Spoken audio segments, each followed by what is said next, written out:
Welcome to Studying Law Around the World. I'm Claudio Klaus. In each episode, I talk with lawyers, law students, and professors from different parts of the world to talk about legal education, careers, and what the profession looks like in real life. We talk about the hard parts, the surprises, and the decisions that shaped their paths. Whether you're planning to study abroad, thinking about working in another legal system, or just curious about how law works around the world, this podcast is for you.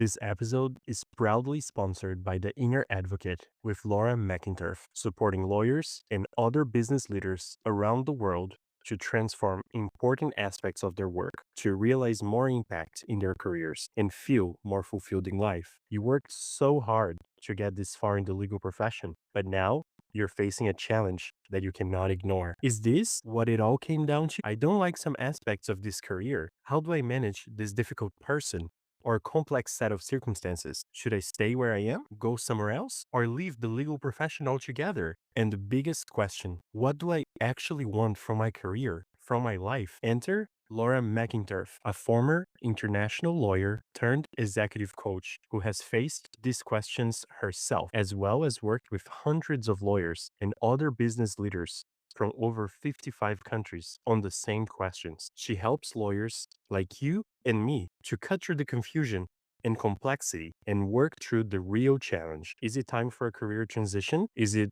a leadership challenge? Is it about work-life integration? Is it just dreading Mondays? If you're feeling stuck in something, then connect with Lora McInturf on LinkedIn or visit theinneradvocate.com and book an exploratory call. It's time to stop ruminating and start navigating your way forward. Today, I have the pleasure to host Lora McInturf. She's an international lawyer turned executive coach, coaching supervisor, and ICF mentor coach. She has an incredible career and she has been through all the continents. So it's just great pleasure, great match to have her here in the podcast. Thank you so much for making the time to be here, Laura. Thanks for having me, Claudio. Absolutely. And to start our podcast, I'd love for you to introduce yourself to our listeners and share a little bit about your journey from international law to coaching. Sure. So, I already mentioned my name is Lora McInturf, and I'm the founder of the Inner Advocate. I'm an American lawyer currently living in Germany. I started my life and career in the US as an accountant. Then I trained as a lawyer and worked in big law there. I then moved abroad for an LLM in Germany and worked in big law in Germany there as well. I am a qualified as an attorney in Ohio in the US and a solicitor of England and Wales, although I'm no longer practicing. So after the LLM in Germany, I married someone who then took several rather important expat assignments around the world. And that took us back to the US and to China and then to Canada, where you are, Claudio. And now we're back in Germany again. And for a lawyer moving across 4 different legal jurisdictions where I'm not licensed in the span of, it was about 5 or 6 years,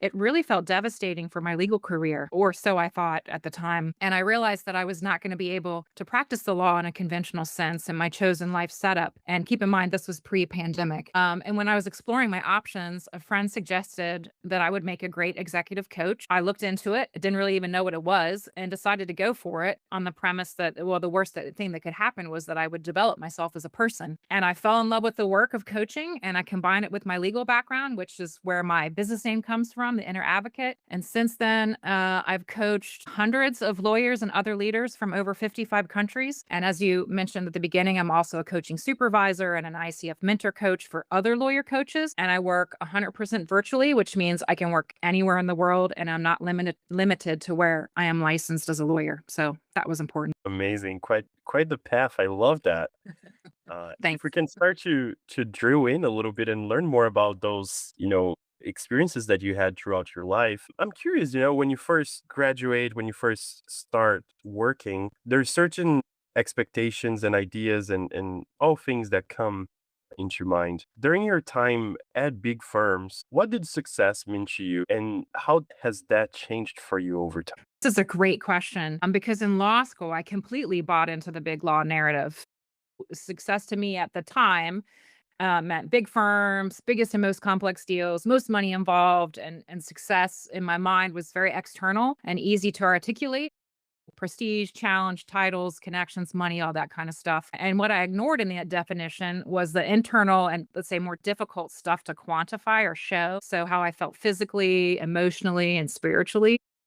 And now, after all of these years, and of course, with some credit to the coaching profession and my shift in mindset, I consider my view to be more balanced among those things. So intellectual, physical, emotional, and spiritual.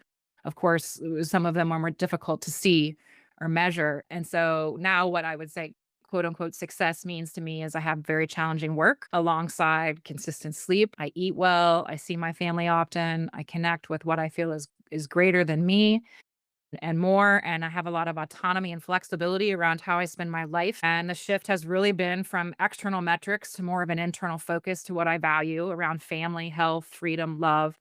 And that's how I define what is important for me right now.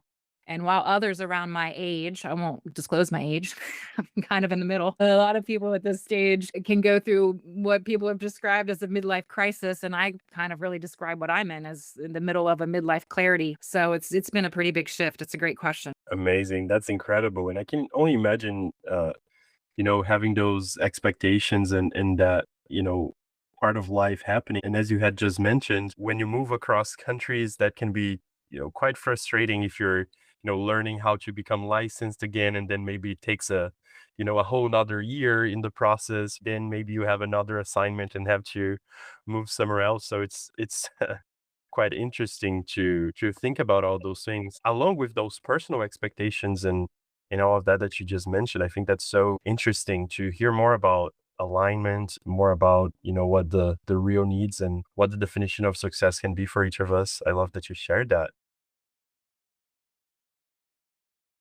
For today's interview, I wanted to hear a little bit more from you about this very specific point, I think, which is speed, pressure, pace. And I'm curious, now that you've talked with lawyers all across the globe and you have an incredible community of them as well, I wanted to hear what kind of patterns do you see across cultures in the legal profession regarding that, regarding. Yeah, I think this is a more complicated question than it sounds at first. And I'll just use a personal example as a point. So I assumed that because, well, at least my perception of the German culture is that it generally values free time and a slower pace of life, that working in a German legal office would be very different from working in a US legal office. And it was actually the opposite for me. The hours here in Germany were longer and the weekends were less protected. And what that taught me is that areas of the legal profession carry their own sort of internal culture around speed and pressure, one that can even override, let's say, the national culture around it. So, speed in the law, from my perspective, and working with a lot of people and in my own experience as well, is that the speed really sits at the intersection of a lot of different factors. Societal culture within which you work and live could play a role. Maybe it doesn't. The legal profession's own internal culture around speed, which maybe we'll get to a little bit later, more specifically, the practice area you work in and the legal systems that govern it. Of course, the leader, partner, or manager you work with and their internalized ideas about speed. It could be your team, department, or partnership and its group pace. And the list is going on here, right? The features of your client, which it can reflect any of these influences as well, right? Their culture, industry, manager, team, and so on. And just as important is our own personal internal sense for speed. So we're going to have our own conditioning, neurology, and history with it. And the last factor, I think, is the one that maybe many people underestimate. And it's really important because some lawyers don't arrive to the profession and then get turned into speed as identity people. They arrive already wired that way. So if you're in a high drive family system, you've had achievement as love, perfectionism, or let's say neurodivergent hyperfocus, or the immigrant hustle, the identity that speed is good, that output is worth, is already running for these people long before, let's say, law school shows up. And I was one of those people. I grew up in a household where the rule was being on time is late, and at school and in sports, being the fastest was rewarded. So speed was not something I learned by being a lawyer. It was something I already brought to the career. So the profession didn't install it. It just kind of confirmed it for me. That's so interesting. It seems like quite often there's a lot of incentives to be, fast paced and to be quite quick with all kinds of things, be it, answering those emails that come in, be it, fulfilling mandates. And I'm curious to hear a little bit more about your thoughts on, why speed is so rewarded in law. And even, are lawyers trying to equate fast with good? Yeah. I think for some of us who train or have trained in law school under the Socratic method, like I did, so I can only use my experience as an example. I think this is where it can start.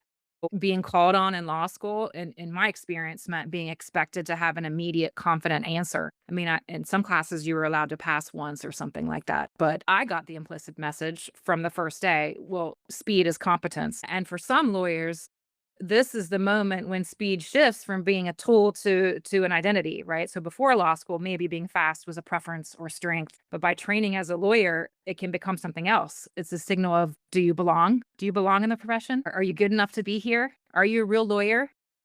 And for other people who've already arrived with speed as identity, like I did, it doesn't create the shift, it just confirms it. And for those of us where it was confirmed, we have a harder road in managing our speed because there's no earlier self or pre-fast self to reference or remember. And either way, whether it's created or confirmed, in a lot of cases is just not ever examined again after that. We just kind of go fast and go faster. And so by the time lawyers reach the practice of law, right, the conditioning is deep and speed gets rewarded structurally through billable hours, client responsiveness, deadline expectations, and so on. So identity and structure just reinforce each other. Amazing. When lawyers are always moving fast, what do they lose? Are there things that you can notice that you hear people mentioning or that, through your experience, you've been made more and more aware? I think it takes a lot of maybe taking an observational mode and not being in the middle of this, speedy environment to be able to notice that. I'm curious, do they lose creativity? Is it about depth? Is it about, judgment? What are some of the points that you notice when that happens?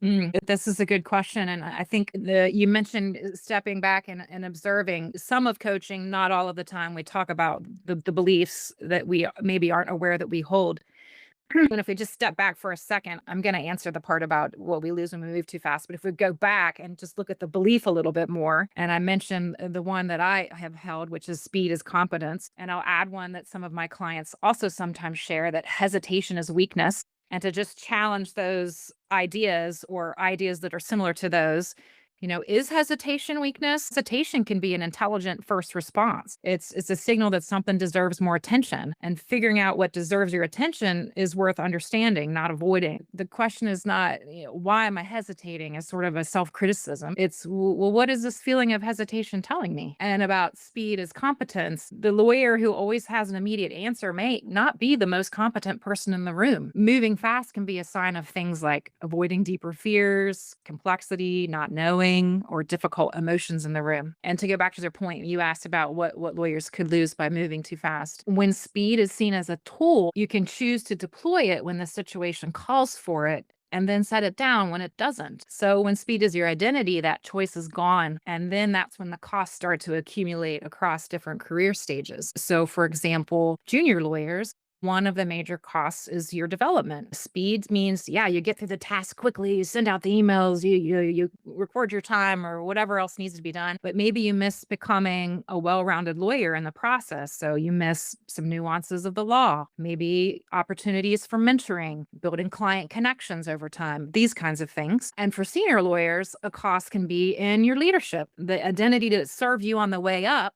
right? Let's move fast, let's deliver, let's be the expert. It can become an obstacle when you shift into leadership because leadership is more about people and less about the task. And this requires slowing down to spend more time thinking strategically, delegating, empowering others, and more. And beneath all of this, or both of those points, when we run our intellect so fast, other important categories of ourself become invisible to us. The body's signals, our felt sense, intuition, emotions. These are critical sources of intelligence that tend to operate on a slower timetable. The result is lawyers who are extraordinary thinkers, but increasingly cut off from the parts of themselves needed for building trusting relationships, creative thinking, stronger physical health, and more. That is so interesting.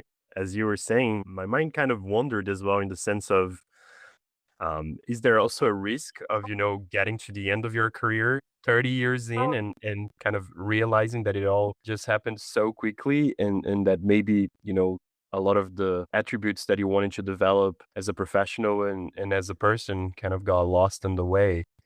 Um, I'm curious here. Can that speed become a form of avoidance? Keeping us from maybe facing those bigger questions about, our career, our purpose. When I think about this, I think that maybe people who were in the job market, 20 years ago or so didn't maybe have had the opportunity to think that much about it, or maybe we as a society didn't bring those topics as much, especially in the profession. But I'd love to hear some of your thoughts on that sense. Well, first of all, I just wanna say I love working in the coaching field now at this time of history relative to the legal profession because there's so many young people like you who ask these kinds of questions that I know 20 years ago when I was starting out, I wouldn't have even thought about it. I mean, the internet was kind of still a baby. I think I was just handed my first BlackBerry, if that ages me for anybody out there who's listening. But I love that you're asking these things because it shows like the curiosity that maybe a lot of us just maybe didn't even have the courage to bring. So anyway, back to your question, can speed become a form of avoidance? And yes, I think it can. The genuine busyness, the real client demands, there's a lot going on and there's a lot of it that is fast, but it can become an excuse not to face questions that feel threatening to our working identities as lawyers because at different points in our career, even people who are still before law school and thinking about it, is this the right profession for me? And maybe it's a yes now, but in 10 years it's not. Or is this still the right role for me? Because it's a lot easier to get into the daily grind and not face the fact that maybe you just are deeply unhappy or this doesn't feel right anymore. It felt right at one point, but not anymore. Or another question, what do I actually want out of my life? It's not necessarily only about what you do in the career part of it. There's many other aspects to us as people. Working is one part of us, but not necessarily all of us. And humans are wired to avoid discomfort. And speed is a particularly effective avoidance mechanism because, well, we know it's rewarded. You're not hiding, you're working. No one questions a lawyer who's busy, right? So, and maybe it's useful to make a distinction here between speed and movement. You can produce at high velocity emails, decisions, deliverables, and arrive at the end of a year or a decade in the exact same place you started. And if you're cool with that, great. But a lot of people actually aren't. And so the bigger identity questions about meaning, direction, purpose, they really do require slowing down to access. And those they do not rise to the surface when everything is moving really fast. They appear in the pauses. That's incredible. Building on what you just said, I'm curious to hear, what does chronic urgency do to a lawyer over time, both professionally and personally? I'm glad you're asking this now when you're in the early stages of your career because you can take advantage of this for the many years to come. And anybody else who's listening, of course, can too. So I mentioned earlier about some different dimensions about how I look at my life now. And I also do this with a lot of my clients, and we use an acronym. It's called PIES, PIES. And one really fantastic lawyer I worked with, it also added an R. So it became PISER. So it doesn't really sound so great as an acronym, PISER. But anyway, to go through them quickly here. So the P represents physical. So of course, health issues show up and the body keeps the score, as many who are listening will know from Bessel van der Kolk's book of the same title. These issues tend to arrive as symptoms that feel unrelated to the speed at which you work until somebody, doctor, a coach, a loved one, draws the connection for you. So chronic speed can produce cognitive overload, which can lead to reduced working memory, shortened attention span, more errors. And what happens is you can tend to move quickly across the surface of things and then start to miss opportunities where depth could make a real difference in the work or for your client outcomes. The E is emotional. So going really fast or having a high pace or fast speed can mean bypassing our emotions entirely. If you're really moving fast, you don't have to feel what's underneath. Oh, you can be very productive and be avoiding feeling fear or anger, sadness, or even joy. The S is spiritual. So those are like the biggest questions. Who am I? What matters? What is all this for? They never get asked because they require a quality of attention and slowing down and stillness that just going fast makes impossible. And the R, so the Pizer, the R, people around fast moving lawyers, so like our spouses, our children, our parents, our friends, our neighbors, and so on, they can start to experience the relationship with you as increasingly transactional or distracted or absent, and the damage accumulates quietly and tends to become visible only when it's really significant and perhaps irreparable. Those are quite some interesting, points to think about, and in a way, quite scary to like Sorry to for that. ponder on, right? That's amazing. Well, thank you for sharing that. I'm curious here, as someone helping people in this area, what have you seen changing when a lawyer intentionally shows up, and how can reflection become a competitive advantage? We just talked about, maybe the incentives you'd have to be quick and to, Mhm. go faster. But after we hear about Pfizer, that sounds quite concerning to go, a whole lifetime unchecked. So Yeah. what are some of the things that you've seen? Yeah. So the reframe that works for a lot of professionals, not only lawyers, but all the different types of people I work with, that slowing down is how you get to your goals more quickly. And this is one of the great paradoxes of professional life. If we're always going fast, we might be going fast in a direction we don't want to go in. So if we slow down, figure out where we want to be going, that slowing down gets us there faster. And the intellect operates fast. A lot of us as lawyers, I mean, this is why we like the profession and why we like the work, because it, really gets us going and it challenges us. However, the intuition and felt sense just operate more slowly. And a lawyer who never slows down is just permanently cut off from those other aspects of their inner intelligence. And this is why I continue to love coaching, is it because one of its kind of, we don't describe it when we talk about, well, what is coaching, but one of the benefits of coaching is that you access these other forms of intelligence, the whole you, not just, your executive function and your logical part. It accesses the other parts of you, and coaching helps to build a habit of slowing down, and it creates the conditions to go deeper on what actually matters. So, reflecting on what is working and what is not working, asking what a given experience is teaching you, attending to the quality of relationships rather than just the volume of outputs, and so on. And this is where I think AI enters the chat. I know you and I didn't discuss this before, Claudio, but I'm going to bring it. I think it's useful here because the capacities that AI can't replicate, right? The quality of human presence and connection, sensing what's not being said, the gray area of ethics, a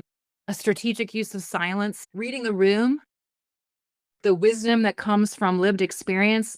All of these require something other than speed. There was an article in the New York Times yesterday. It was titled, I think it was that meeting you hate may keep AI from stealing your job or something like that. And it said AI cannot do the sometimes messier human tasks of like debating, lobbying, arm twisting, selling, reassuring, finding agreement or alignment among many stakeholders. And lawyers who are actively cultivating these kinds of capacities have a future that AI can't compete with, but can sit next to. It can only sit next to those. And the lawyers who are primarily competing on knowledge and speed are competing on two of the dimensions where machines have a growing advantage. So this is where reflection becomes slowing down, becomes a competitive advantage. Fantastic. And if someone is suspecting that they're, becoming addicted to speed, what signs should they be looking out for? What's one small shift that they could make starting this week? Yeah. I like this question because this is all great talk, right? But like, what am I going to do with all this? Signs to look for. So when speed is a tool, you can put it down. When it's your identity, you can struggle to stop even when you know it's better to do so. So speed isn't the problem. Speed is fine. We need it sometimes. It's the inability to change speed that's the sign that there's an issue. So here are some other indicators maybe to consider or to look for. So persistent full speed across all projects, all relationships, all the time. So when you don't differentiate your speed between contexts that require urgency in contexts that require something else, like full presence and no doing, that's a sign. Another sign would be that you have a sense that something should be faster. So, discomfort or anxiety when not performing at higher and higher speed levels, as if the pace itself is the goal. So, here's a clear example. When your work slows down, do you panic, as most lawyers I know do? Or do you see the opportunity in the slower pace? Another example would be what you think about other people who go slower. So, if slowness in others reads to you as laziness, incompetence, lack of seriousness, or some other negative quality, that is really useful information about the internal belief system guiding your career in life. Okay, so those are the signs to look for. And what would be one small shift or one small thing you could do this week? First and foremost, Notice before any behavioral change, you have to start noticing or tracking the speed at which you're operating in different contexts. So, what is your speed when you're interacting with a potential client, or when you're researching or writing, or doing admin, or responding to a client communication? Also, notice your speed when you are talking to a child, talking to your best friend or life partner, when you are eating or walking or doing your morning routine or your bedtime routine. So it's just noticing, how am I showing up? What's my pace or my speed in different circumstances or contexts? And then ask yourself, in just one place, where could I go one speed slower this week? Not everywhere, just one place. Pick it and try to go slower deliberately.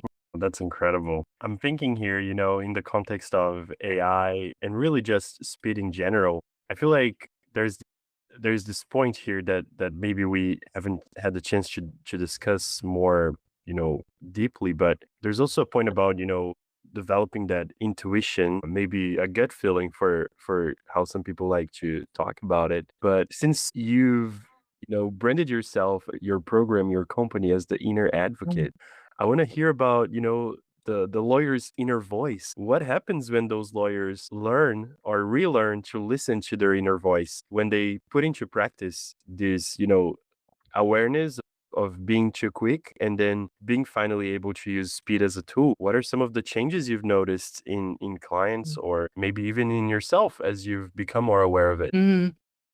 It's what it gives all of us as lawyers, but also anyone. It's just a fuller picture about us as people in the world and the other people we interact with versus just the technical legal stuff. Maybe there's some unease about a deal structure and listening to that. A felt sense about a particular witness. The moment a negotiation has turned, even though nothing explicit's been said. Or noticing when your body needs medical support. Lawyers who stay connected to these signals develop better judgment over time in all of the human ways. They know when to push and when to wait. They can read what's underneath what is being said. They can feel when the room has shifted in real time. They can rest and recover their bodies and minds to continue with the work, as opposed to, as we know, burnout is a possibility. So while the intellectual mind likes to jump ahead to plan and count and analyze and know and solve, speed feels competent. Intuition and our bodies, as I've said a couple of times already, they just operate on a different timetable, and you can access these other intelligent parts of ourselves. And it's not mystical or impractical. Sometimes I get that this is woo-woo stuff. It's really not. It's already there. These parts of us are there, and they're just kind of waiting to be listened to. And if they're not listened to, you can't access them. So in working with me, lawyers often rediscover these other, let's say, intelligences quite quickly. And it's just a matter of slowing down. I really appreciate that. When we talked and I thought about lawyers who take the time or at least that they're able to show you that they're present, that they're thinking, you automatically have some additional respect. They just look extra wise. And I think that just might be the very case. So I just found that amazing to hear and to discuss it with you today. To wrap up today's episode, I wanted to ask you, if you were to redesign our legal culture, how we interact, how we work, especially thinking about, this next generation, what would you preserve about speed and what would you change? Before answering that question, I just want to acknowledge what you said, because it does feel that way when somebody is really deeply listening to us, that they feel wiser. And have experienced that in you in this call. And I just want to acknowledge you for that, because you've been really listening to what I've said and integrating that into the conversation, and to feel heard like that is not something that everybody's capable of doing. So just to acknowledge you for that, and the listeners out there, when you listen deeply to somebody else, that is a kind of slowing down, right? Because a lot of us think in our heads through the thing we're going to say next, as opposed to the person in front of us and what they're actually sharing. So I just wanted to acknowledge that before going to your very awesome question. I just want to say I love this, the next generation, and what to preserve and what to change, because um, I know that we're at a kind of turning point in the profession and in the world in a lot of different ways. And I want to underline that what I've said here about speed is this speed does have value. So the whole conversation here about pace and pressure and speed, it's not about demonizing those things because sometimes they're necessary. It's just about restoring them to their proper place as a tool. There are times when we need to access our capacity for precision under pressure. When a client needs something fast, a well-reasoned answer, high stakes situation, it's a real skill that needs to be deployed. What I hope will change and why I wanted to have this conversation with you, Claudio, and for other people to hear is to change that speed is our identity. It's who we are. It's our default. It's the proof of confidence and competence. It's the thing that runs automatically regardless of whatever else is going on. I would just change that, conflating speed with competence and outcomes and value are what matter. Speed is one tool to get there when it's needed, but it's not the only tool. And the question for the next generation of lawyers, I think, is not how fast can you go? It is, do you know what speed this moment requires? And can you choose it consciously together with what else is important? Amazing. Thank you so much for making the time to come in the podcast, share these thoughts, and I'm looking forward to welcoming more of these conversations again in the show. Really appreciate it, Laura. Thank you, Claudio. Just stop recording here.